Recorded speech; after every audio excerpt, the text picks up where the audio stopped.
It is Friday, the 17th of May, 2024. My name is Pigeon Rose, and this is my song of the day.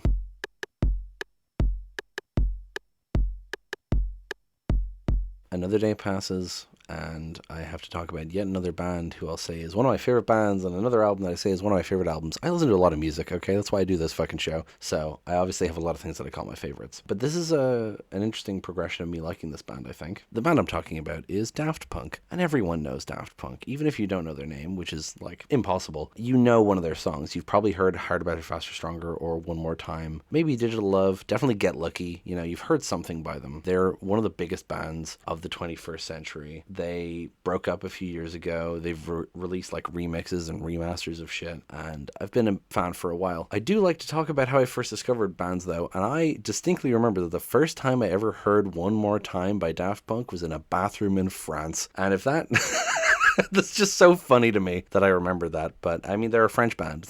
Daft Punk are a duo, or were a duo rather, of two French DJs. I'm gonna butcher the pronunciation of their names. Thomas Bangalter and Guy-manuel de homem-christo, I believe are their names. Well, I know those are their names. I just don't know if that's how it's pronounced, but I believe so. And they performed with helmets on to look like robots. It was a whole thing, like a character thing that they did throughout their career. And their music, being electronic, kind of followed that robot vibe. The vocals tended to be either from samples, or they would be like digitally affected with like a vocoder or something to make it sound like a robot was singing. And lots of their songs are themed after that idea: robot rock, human after all, you know. But their second album, Discovery, is, I mean, it's regarded as one of the best albums of all time. And it's one of my favorite albums, certainly. And it's where a lot of their famous songs are from, like Harder, Better, Faster, Stronger, and One More Time. The song we're talking about today is the song Something About Us, which is the 9th track. Now, most of their music is generally very dancey, very high energy, but this is a down-tempo, slow one. And I love it so much. So we're going to listen to it now, and then we're going to come back and talk about it.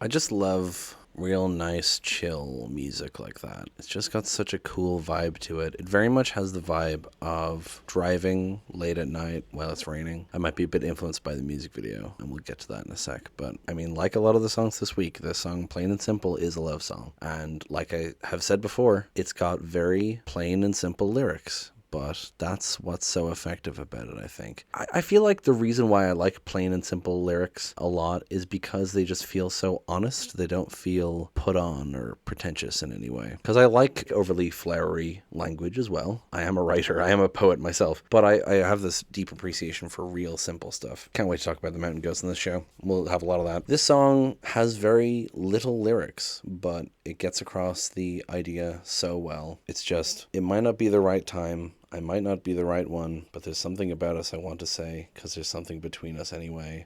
I might not be the right one. It might not be the right time, but there's something about us I've got to do. Some kind of secret I will share with you. I need you more than anything in my life. I want you more than anything in my life. I'll miss you more than anyone in my life. I love you more than anyone in my life. Very simple, very to the point. But it's so effective, I think. And I think that, I mean, like, the music obviously adds a lot to the atmosphere, and the way it's sung so softly. Like, he almost sounds like he's fucking fading away at the end, you know, the way he goes like, I love you more than anyone in my life. It's starting with, it might not be the right time, I might not be the right one, makes me think of God Only Knows a bit with I May Not Always Love You. He's kind of hedging his bets a bit here at the start, because the whole vibe of the song is like, it's nervousness to tell someone how you really feel, you know?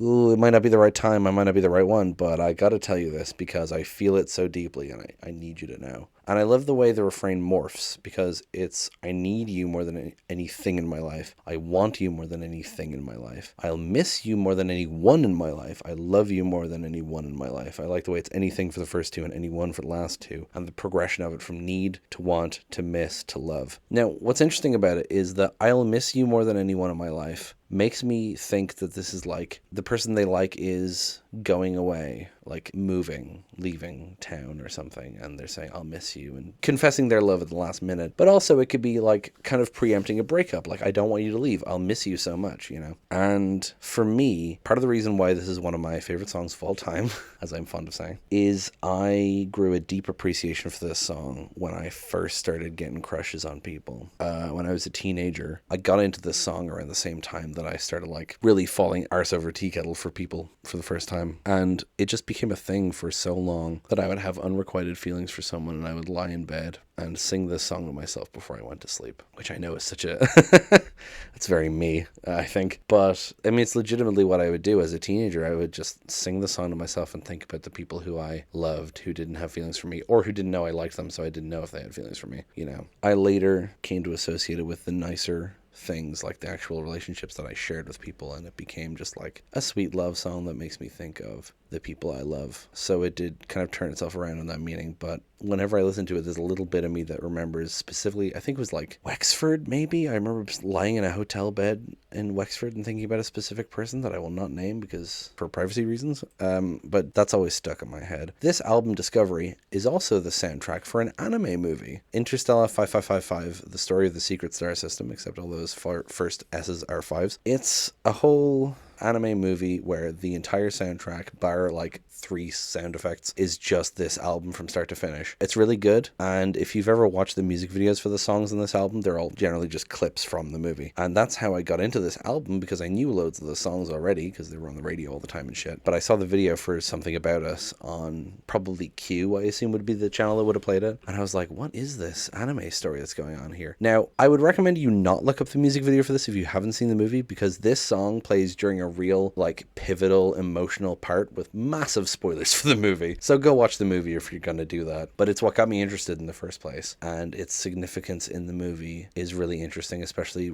with the lyrics. So thinking about this song also makes me think of its scenes in the movie, of course. I also think it's interesting where it is in the album. It's sandwiched between High Life and Voyager. High Life being like a pretty, I mean, it's called High Life. It's like a pretty upbeat song, like a very dancey song. And then Voyager is a song that starts quieter but builds up more as it goes. So you kind of have this break in the middle. Also, another thing I want to say about this song, there are so many covers of Daft Punk songs, of course. And this song in particular gets a lot of covers by people, usually people with delayed guitars.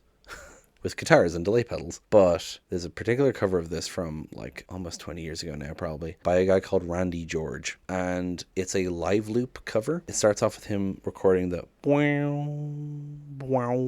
part on a DS, and then he records bass on a keyboard, and then he records he records the drums and whatever, and even one of the parts is just him going wow wow wow wow wow into a microphone, and then he sings the lyrics. And the whole time he's wearing like a homemade robot helmet a la Daft Punk, but it's got like an LED ticker that is displaying the lyrics as he sings them. And then for the solo at the end, the do do do do do do do, which is just played on like, it sounds like a Rhodes maybe, some sort of electric piano. Instead, he plays it on a theremin, because that's this guy's thing. He's a theremin player, and it's so good. I love theremins, and I love how this solo sounds on the theremin, especially because he improvises a bit. He doesn't just do the solo from the song. He goes into the melody of Daft Funk, a different Daft Punk song at one point, which I really enjoy. Check out this cover. I'll link it in the description. It's great. This guy still does stuff. His most recent update's from like a little over a year ago. It's a cover of a song from Cowboy Bebop. Love that shit. But yeah, no, just, man, I love this song so much, and I love covers of it, and I love the album it's from, and I love the movie it's in, and I hope that you like it too. That's pretty much it. Subscribe to the channel, leave a comment, leave a like, all that good shit. I don't think I've actually mentioned that I have an Instagram on the show. The Instagram is just like, I post what song I listened to in that episode and tell you to listen to it. So you don't really need to follow the Instagram if you follow the YouTube channel, but if you want to introduce someone to the podcast, it's a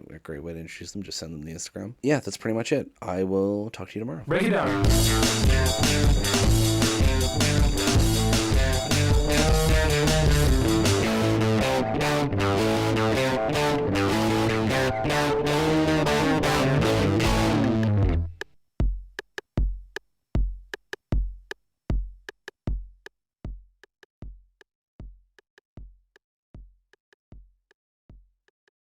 Because I like overly flowery, and it's so good. I love fucking theremins. That sounds interesting.